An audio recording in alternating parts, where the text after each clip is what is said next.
Salut tout le monde, alors j'espère que vous allez tous super bien. Donc aujourd'hui on se retrouve pour une petite vidéo. Donc aujourd'hui on ira voir le Bitcoin, les indices. On m'a donné une altcoin à regarder. Et puis on va regarder qu'est-ce qui s'est passé avec notre trade.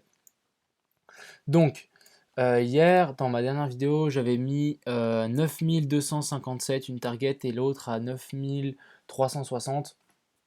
Donc qu'est-ce qu'on a eu? J'étais vachement content. En fait ici avec cette mèche, si on va peut-être zoomer un petit peu, avec cette mèche j'étais arrivé pile à 957, 950, c'est monté à 958 et moi j'avais mis à 957 mon short. Donc mon short a été pris, après on était descendu, donc je m'étais dit oh ouais, c'est trop stylé et tout. J'ai chopé le top au, comment on appelle ça, au dollar près. Bon, là, on vient de le casser à l'instant, donc voilà. Donc ce trade, moi, qu'est-ce que j'avais fait? Il s'était ouvert ici, on était descendu, et je me suis dit, vas-y, et j'avais mis mon stop loss à break-even. Donc là, on m'a sorti de mon trade, et là, c'est en train de corriger. Donc, on a cassé pour moi cette target, donc maintenant, prochaine target, c'est tout simple, c'est la target du haut. Donc, c'est celle-là. Ici, à 9000, bah, 9300, on va mettre 59, on met jamais des chiffres ronds. On va mettre ici ma target, et donc ici, on va mettre un stop aussi, de nouveau ultra serré. Vraiment, je vais le mettre juste au-dessus ici des deux clôtures de bougies en 1 heure. Donc voilà. Ah, c'est dommage parce que maintenant on retrace. J'espère que c'est pas un fake. Genre qu'on m'a coupé là et après genre ça crache. Ça serait vraiment le pire du pire, je serais vraiment un peu deg. Bon, c'est pas grave, en tout cas je suis content et je suis assez fier de vous avoir déjà montré ce point d'entrée ici. Si bah forcément il y a des gens qui n'ont pas fait la même erreur que moi, il y a des gens là qui sont rentrés, je pense, si les gens qui ont pris le dernier stop. Donc qu'est-ce qu'on va faire? On va mettre notre 2 ici pour l'instant, à voir si ça va pas plus haut. Moi, je suis sorti du train malheureusement. Je vais attendre cette target ou sinon, bah mince, c'est pas grave. C'est comme ça. Mais je pense que je vais quand même rentrer. Franchement, je suis en train de réfléchir en même temps. Je pense que je vais rentrer quand même. Même, je vais attendre que ça fasse quelque chose comme ceci. Même si ça remonte plus haut, je voudrais bien voir une divergence sur les RSI et une divergence aussi sur les MACD. Franchement, ça me confirmerait. Parce que là, je vois rien, aucune divergence, rien sur les MACD. Donc, ça m'invite à penser que la hausse n'est pas encore finie. Donc voilà. Dommage. On l'a eu de pas très loin. On est monté à 9277. Ok. Bon, tant pis, comme on dit. Je suis deg. Bon, c'est pas grave. Donc voilà, j'étais rentré ici au dollar près, on est redescendu et on m'a sorti parce que j'ai direct descendu mon stop à break-even. J'aurais jamais dû faire ça. Erreur de ma part. Et bon, pour les gens qui ont pris ce trade, donc pour l'instant vous êtes bien rentré dans le train, ça va pousser. Pour moi, je pense que pourquoi pas faire ça et ensuite venir chercher, faire sans doute peut-être un Bart Simpson et descendre ou venir ici, on va en tout cas venir stagner. Pourquoi on viendrait stagner ici? Vous voyez, il y a un creux dans le volume profile. Ici, il y a un creux dans le volume. Oups. Ici, on a un creux dans le volume profile. Donc, pourquoi pas venir travailler ici pour ensuite s'extraire, genre faire une. Qu'il y ait pas mal. Ah, je vais vous expliquer. En fait, pourquoi pas on viendrait stagner ici pour qu'il y a beaucoup de shorts qui s'accumulent, dont par exemple moi, par exemple, qui s'accumulent par ici et ensuite on fait un squeeze. Ça veut dire qu'on vient prendre tous les stops de tous les gens qui sont sortis. Vous voyez, on va les stops, ils vont les mettre où? Ils vont les mettre au-dessus de ces sommets si on continue à stagner ici. Donc, ils vont les mettre pile au 9350, quelque chose comme ça, à ras. Et nous, bah, notre target, c'est juste au-dessus. Donc, ça ne m'étonnerait pas qu'on vienne, on prenne les stops ici et ensuite on descende. On part toujours avec le moins de monde dedans et les gens qui seront en long, ils vont être confiants, ils vont remonter leur stop et quand ça va descendre plus bas, bah bim, ils se font avoir. Donc moi j'attends les divergences là, en tout cas j'attends les divergences. Ouais, on n'a aucune divergence, donc voilà, on va attendre gentiment. X qui nous fait une deuxième bougie verte, donc ça c'est je suis très très content. Donc là c'est parti, maintenant il faut que ça pousse au moins combien de pourcents pour aller revenir all time high 100%. Donc franchement ça serait cool. En plus je suis rentré ici quand même un petit peu. Donc voilà, ensuite on va aller voir l'alt qu'on m'a donné. On m'a donné DGTX USD et c'est Digitech Future. Je ne sais pas du tout ce que c'est sur... ah là je suis contre le Bitcoin, je vais juste voir s'il n'y a pas autre chose. Alors DGTX USD, voilà. Ah mais non, mais je suis déjà... Ah ouais, non, non, non, je suis bête. En fait, ici, c'est écrit. En fait, ils prennent la source sur le BTC, puis après, ils font un TradingView, fait le calcul. Donc, qu'est-ce que on est en train de faire sur DG? C'est la première fois que je vois le chart, hein. D'ailleurs, je vois tout en tout premier. Qu'est-ce que je vois? Je vois un range, quelque chose comme ceci. Ouais, on va le mettre ici. Quelque chose comme ceci. Un range, c'est facile. Vous prenez où il y a le plus de points qui sont venus toucher. Donc, pour moi, ouais, c'est une zone, mais je le mettrai par ici. Ouais, par ici.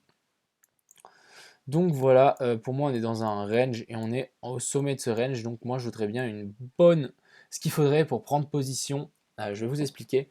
Ce qu'il faudrait pour prendre une position, c'est une belle bougie d'achat, un beau volume, que le volume, en fait qu'on ait un beau volume acheteur, qu'on dépasse ce sommet et tous ces sommets, qu'on ait un beau volume acheteur, le RSI qui dépasse son dernier plus haut, et une dernière chose, on fasse cette grosse bougie, vous êtes toujours patient, vous patientez, et vous achetez le retest qu'on va faire tac, tac et tac. Donc ça, ce serait le point, le point nickel, c'est d'attendre confirmation haussière, volume, RSI, MACD, qu'on vient casser les derniers plus hauts, et on revienne faire un retest du range, et ensuite, pour moi, ça sera un décollage immédiat. Donc voilà, je pense qu'on a fait le tour celui-là. MOF, encore moins 20% aujourd'hui. Ouh mon... Ah ouais, quand même, belle correction. On est passé les 0,382, je vais juste passer en journalier. Ah ouais, ouais, on est bien en train de corriger. La résistance weekly qui fait son taf. Pourquoi pas revenir ici. Donc voilà. Je check. ZIL, on est venu toucher les 0,5, on l'a traversé, donc pour moi, on ira plus bas sans aucun problème. Donc pour moi, ici, si j'ai le temps d'ailleurs, je vais faire, si j'ai un peu plus le temps ces prochains jours, je vais faire une vidéo de tous les alts qui m'intéressent vraiment. Je vais faire une liste, il faut que je trie aussi mon TradingView quand j'ai un petit peu le temps. Comme ça sera beaucoup plus clair, donc, et avec mes points d'achat long terme. Donc moi, je vais attendre ici les 0,618 pour éventuellement prendre position. Ici, on a toujours, donc, on a Arc qui descend, Croc qui nous fait encore une poussée, mais là, ça commence à faire de plus en plus des divergences, vous voyez. Qu'est-ce qu'il y a d'autre? X qui nous fait la poussée à 7%, donc voilà.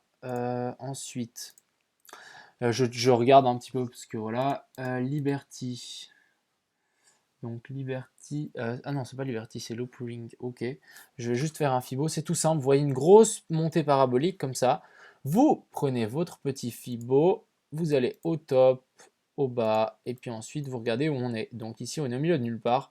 Donc moi je vais attendre qu'on revienne au moins, en fait, venir titiller ces derniers sommets, vous voyez, dans la zone de rechargement pour faire mes achats. On a Miota, donc Miota qui nous fait une petite poussée comme le Bitcoin. Donc voilà, en parlant de ça, je vais vite aller voir aussi les indices. Donc on a le SP500. Donc le SP500, hier j'ai dessiné mon petit rectangle où est-ce qu'on pourrait arriver. Et pour l'instant, on est dans le rectangle. Donc on va juste regarder en 1 heure. Donc on est dans le rectangle. Maintenant, à voir si ça tient. On est sur le volume profile, donc vous voyez, pour l'instant, il fait résistance. Pourquoi pas le casser et venir s'implanter, comment dire, s'empaler, non, c'est pas, se casser la tête, entre guillemets, contre la résistance ici, weekly en bleu. Même elle est daily en fait. Ouais, résistance daily en bleu. Donc là, je pense que ça va monter, ça sera une zone de manifestation, je pense, surtout avec la vague du coronavirus. Je sais que je dis ça souvent. Il y a quelqu'un qui m'a dit que c'était une arnaque, etc. Mais pour moi, je pense pas, parce que cette fois-ci, c'est différent. Les gens, ils savent quoi s'attendre, etc. Et s'ils en parlent, bah, je pense que c'est pour un peu prévenir les gens, parce qu'il y a beaucoup de personnes là qui font plus attention. Je vois dans mon entourage, etc. Donc ça m'étonnerait même pas que cette vague elle reparte, mais tellement puissant. Et là, ça nous ferait vraiment un bon gros, une grosse belle un beau crash comme ceci. Même chose ici, ça m'étonnerait pas du tout. D'ailleurs, je vais voir un petit truc. Donc je vais prendre hop depuis ici à ici et je vais voir jusqu'où on pourra arriver. Donc là, on pourra arriver ok dans cette zone. Donc je vais garder cette target. Donc pour moi, la zone principale, j'avais même mis mon C. Donc ça confirme encore plus. Moi, j'attends qu'on revienne sur les 2000 points. Le SP500 et voilà. Parce que là, c'était bien gentil, on a craché. Là, ils ont imprimé comme des fous. Donc ça m'étonnerait même pas que cette fois, quand ça crache, ça va continuer à commencer à cracher. Et en fait, là, il n'y aura plus trop de soutien. Genre, au bout d'un moment, tu peux pas imprimer tout le temps des billets. On peut pas. PowerL, il peut pas acheter toutes les actions qui sont en faillite non plus. Donc on verra jusqu'où on va descendre. Moi je suis baissier, j'attends entre guillemets une deuxième vague de crise.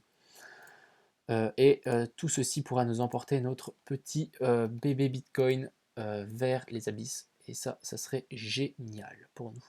Ouais, même à 2, en fait, je pense que je vais même pas la mettre là. Je vais la mettre ici. Ça m'étonnerait même pas qu'on revienne tester cette trendline en plus en tant que résistance pour vraiment confirmer qu'on l'a passé. Souvent, ce qu'on fait quand il y a une trendline, par exemple, imaginons on a une trendline comme ceci et le cours il descend dessus. Ici, on vient rebondir, pourquoi pas. On la traverse. Et ce qu'on aime, ce qu'ils adorent faire, en fait, souvent, il n'y a pas beaucoup de gens qui prennent position ici. Après, les débutants, les gens un peu confirmés, ils attendent le retest de cette trendline pour prendre position et ils prennent position ici pour en fait confirmer on l'a bien traversé. Et donc, bah, c'est un peu ce qu'on va faire ici si on revient sur cette 2 au 0,618. Donc là, de toute façon, on est dans une zone de short. Ici, zone de short pour moi. Donc, peu importe où vous shortez, après, c'est à vous de bien placer votre stop. Ce que je vous conseille, c'est pas de les mettre juste au-dessus de ces tops, c'est de les mettre un poil plus haut. Prendre un peu plus de marge. À vous de voir. Moi, je vais essayer de prendre le top ici et vraiment mettre un short super. Mais si vous prenez par exemple votre short ici, ce que je vous conseille, c'est de pousser votre stop loss un poil plus haut au-dessus de ces sommets parce que ça ne m'étonnerait pas qu'on vienne juste bust ces sommets pour ensuite descendre. Donc voilà, je pense que on a fait le tour pour ce soir. J'espère que ça vous a plu. N'hésitez pas à liker, à commenter et même à vous abonner si vous avez aimé, bien sûr, seulement si vous avez aimé. Et merci de m'encourager encore plus et n'hésitez pas aussi à rejoindre le Discord. Il y a pas mal de gens compétents là. Je lis pas mal les messages et franchement, même moi j'apprends quoi. Et il y a pas mal d'infos qui circulent, donc même les news et tout, et ça c'est vachement cool. Donc voilà, je vous invite à rejoindre et à me soutenir. Franchement, ça ferait super plaisir à soutenir la chaîne, etc. Donc voilà, je vous souhaite une très bonne soirée et à bientôt. Ciao les gars!